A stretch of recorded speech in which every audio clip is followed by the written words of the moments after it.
رسول اللہ صلی اللہ علیہ وسلم نے ارشاد فرمایا من تشبہ بقوم فهو منهم، جو کسی قوم کی مشابہت اختیار کرتا ہے تو وہ اسی میں سے۔ اپریل فول کہاں سے آیا ہے؟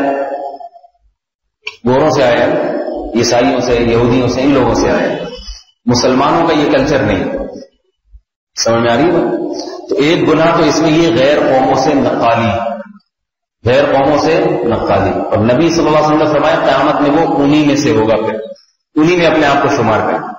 دنیا میں جب ان جیسی حرکتیں کرو گے تو اللہ قیامت میں شناختی کارڈ میں اپنے نام کے ساتھ مسلمان لکھوا دینا، اسلام لکھوا دینا، یہ کافی نہیں ہے، کام بھی انسان کو اسلام والے کرنے پڑتے ہیں۔ تو یہ چیز چھوڑ دیں، گناہ ہے بہت سا۔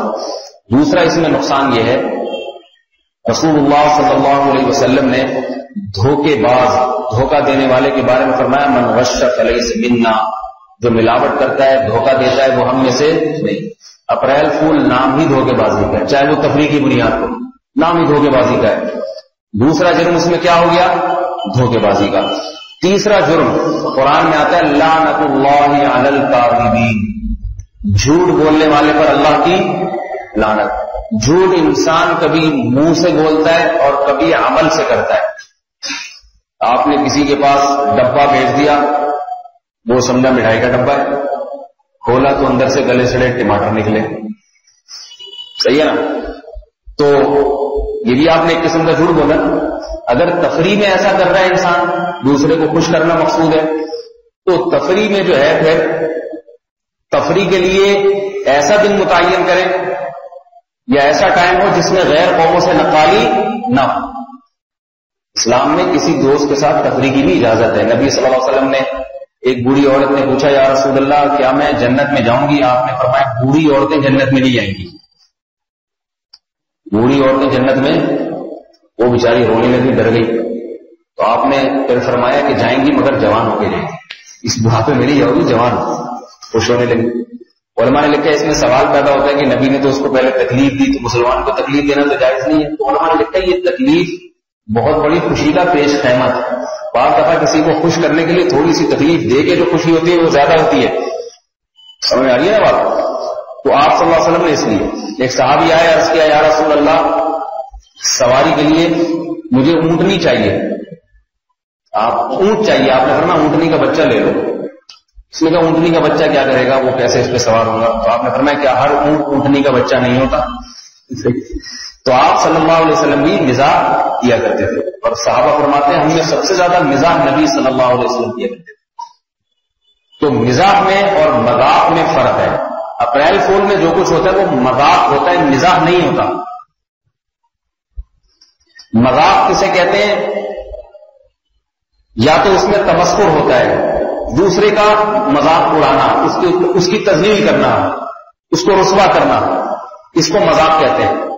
لوگ کہتے ہیں نا بھائی کیوں مذاق کر رہے ہیں میرے ساتھ، کیا میرا تیرا مذاق ہے؟ کیسے نہیں کہتے، اس میں تکلیف ہو، یعنی دوسرے کی تذلیل ہوتی ہے۔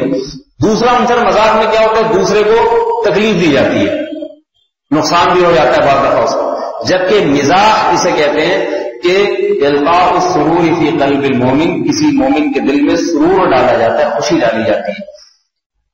سمجھ میں آ رہی بات؟ اپریل فول میں جو کچھ ہوتا ہے اکثر و بیشتر وہ تمسخر ہوتا ہے، مذاق ہوتا ہے، مزاح نہیں ہوتا۔ سمجھ میں آ رہی ہے بات؟ مزاح اور چیز ہے، مزاح میں ایسی لطیف بات کرنا جس سے دوسرے مسلمان کا دل باغ ہو جائے، خوش ہو جائے، اس کو مزاح کہتے ہیں۔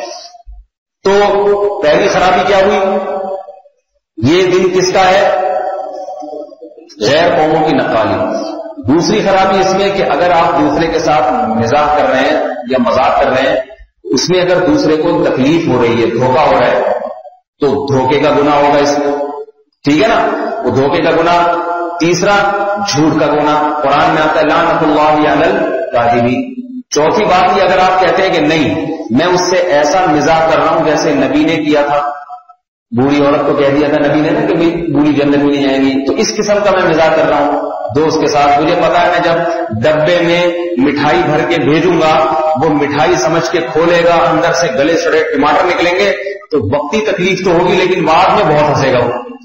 ممکن ہے یہ دلیل کوئی دینا نہیں، یاری بات سمجھ۔ تو نہ ہم نے اس کو دھوکہ دیا، ہم نے کب کہا تھا اس میں مٹھائی ہے؟ ہم نے کہا تھا ڈبہ ہے، ہم مٹھائی کے 3 ڈبے بھیج رہے ہیں، ڈبے کا کہا تھا، یہ تو نہیں کہا تھا ڈبے کے اندر مٹھائی بھی ہے. تو نہ تو اس میں دھوکہ ہے، نہ تکلیف دے رہے ہیں، وقتی تکلیف ہے لیکن اس کو مٹھائی کھانے میں اتنا مزہ نہیں آئے گا جتنا اس مزاح میں آئے گا. تو پھر بھی یہ ناجائز ہے. اس لیے ناجائز ہے کہ اس مزاح کے لیے آپ وہ دن سلیکٹ کر رہے ہیں جو دن عیسائیوں نے سلیکٹ کیا ہے، غیر مسلموں. اچھا کام، ثواب کا کام بھی غیر قوموں کی نقالی کی وجہ سے حرام ہو جاتا ہے. رسول اللہ صلی اللہ علیہ وسلم نے حکم دیا 10 محرم کا روزہ رکھو. صحابہ نے کہا یہودی بھی رکھتے ہیں، فرمایا پھر 10 یا ہم 2 دن کا رکھیں گے تاکہ ان سے مشابہت نہ ہو. اب یہ نہیں کہ آپ اپریل فول 2 دن منانا شروع کر دیں، وہ یکم کو مناتے ہیں، ہم 1 اور 2 دونوں کو منائیں گے. وہ تو نبی نے اس لیے 10 محرم کا روزہ رکھا کہ 10 محرم کا دن تو مقدس ہے نا. وہ تو ویسے ہی روزہ رکھنے اور اسلام سے پہلے سے چلا آ رہا تھا. تو یہودیوں کی وجہ سے پہلے سے جو اچھا کام چلا رہا ہے وہ چھوڑا تھوڑی جائے گا کیونکہ وہ کر رہے ہیں ہم چھوڑ دیں. تو فرمائے کہ نہیں، جس حد تک مشابہت ختم ہو سکتی ہے وہ اس طرح کہ وہ 1 رکھتے ہیں ہم 2 رکھتے ہیں. تو یہ جو اپریل فول میں جو مزاح ہے یہ تو مباح چیز ہے نا. اس میں 1 یا 2 دن 3 دن آپ ملائیں گے تو بھی غیر قوموں کی نقالی رہے گی. تو اس میں مذاق کرنا بھی حرام اور مزاح کرنا بھی حرام. کسی سے مسلمان سے مزاح کرنا ہے تو اس کے لیے کوئی کسی اور دن کر لیا کرے. سمجھ آ رہی ہے؟ ڈبہ بھرے. ہمارے طلبہ جب بھی کوئی بات ہو نا خوشی کی تو مجھے کہتے ہیں استاد جی آپ مٹھائی کھلائیں. تو میں ان سے کہتا ہوں 3 ڈبے کل میری طرف سے. تو اگلے دن دیکھتے ہیں خالی ہاتھ آ رہا ہے. کہتے ہیں وہ ڈبے تو میں کہتا ہوں ڈبوں کے پیسے میں دے دیتا ہوں، 5-5 روپے کا ایک ڈبہ آتا ہے تو وہ آپ خرید لیں. کہتے ہیں مٹھائی، کہتے میں نے ڈبے کا وعدہ کیا تھا، مٹھائی کا وعدہ نہیں کیا. تو وقتی طور پر تو ان کو ایک دھچکا لگتا ہے وہ یہ کیا ہو گیا، لیکن پھر خوشی بھی ہوتی ہے. بات تو بڑی ٹیکنیکل قسم کی ہے لیکن یہ اس دن کرنا اس لیے حرام ہے کہ اس میں غیر قوموں کی نقالی. یہ تو میں اس مزاح کی بات کر رہا ہوں جس میں نہ دوسرے کا کی تذلیل ہے، نہ دھوکہ ہے، نہ جھوٹ ہے. کیونکہ آپ نے جب ڈبہ بھیجا تو ڈبے کا ہی بولا تھا نا، جھوٹ نہیں ہے اس لیے. اور دوسرے کا دل خوش ہو رہا ہے، یہ بھی حرام ہے اس دن. جبکہ اس دن جو مذاق ہوتے ہیں وہ مذاق ہوتے ہیں، مزاح نہیں ہوتے.